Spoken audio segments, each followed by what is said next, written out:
আমারে বাঁচাওরে নিশেষ নিশেষ। গত কয়েকদিন ধরে সোশ্যাল মিডিয়ায় কুলাউড়ার প্রবাসী ফুরকান আলীর একটা ভিডিও ব্যাপক আলোচনার জন্ম দিয়েছে। ভিডিওতে তাকে নির্যাতনের শিকার হতে দেখা গেলেও ঘটনার গভীরে গিয়ে পাওয়া যাচ্ছে ভিন্ন কিছু তথ্য।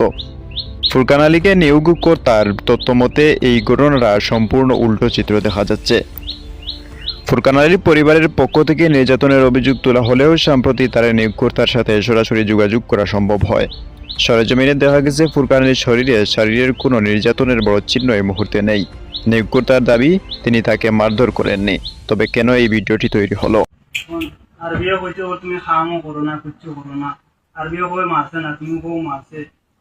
ঠিক আছে ভাই তোমার এত রক্ত হই, তোমার এত রক্তও দেখি না, পাটাও দেখি না, অন্যতে ভাই তোমার এত তো রক্তও দেখি না, পাটাও দেখি না। আমি তুমি অনুসন্ধানে জানা যায় সমস্যার মূল জায়গাটি হচ্ছে দুই জায়গায়।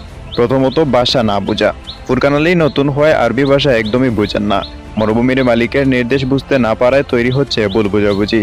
মালিক বলছেন এক কথা, ফুরকান বুঝেছেন অন্য কথা। দুই নম্বর কারণ হচ্ছে প্রচণ্ড উত্তাপ। বর্তমানে সৌদি আরবের মরুভূমিতে তাপমাত্রা প্রায় 48 ডিগ্রি সেলসিয়াস। এই তীব্র গরমে নতুন একজন মানুষের পক্ষে উট পালনের মতো কঠিন কাজ করা শারীরিকভাবে অসম্ভব হয়ে দাঁড়িয়েছে। বিশেষ করে ফুরকানের পায়ের রোগের সমস্যা থাকার কারণে তিনি দ্রুত খাপ খাইয়ে নিতে পারছেন না এই পরিবেশে। এখানেই শেষ নয়, প্রশ্ন উঠেছে তাহলে কাতার থেকে কেন সৌদি আরবে স্থানান্তর করা হলো তাকে। অনেকেই এটাকে পাচার মনে করলেও মরুভূমির নিয়ম ভিন্ন। কাতারের অনেক উটের মালিক চরম ভূমির অভাবে তাদের উট সৌদি আরবে নিয়ে আসেন। এটি ওই অঞ্চলের একটি নিয়মিত প্রক্রিয়া। ফুরকানকে সেই কাজের অংশ হিসেবেই সৌদি আসতে হয়েছে, এমনটাই দাবি করছেন ফুরকান আলীর নিয়োগকর্তা। সাধারণ মানুষ দাবি করছেন একজন মানুষ তার জীবনের সবটুকু সম্বল ভিটেমাটি বিক্রি করে প্রবাসে এসেছে। এই অবস্থায় তাকে দেশে পাঠিয়ে দেওয়া কোনো সমাধান হবে না, বরং নিয়ম অনুযায়ী একজন নতুন মানুষকে অন্তত 1 মাস থেকে 3 মাস কোনো অভিজ্ঞ লোকের সাথে রেখে কাজ শেখানো উচিত।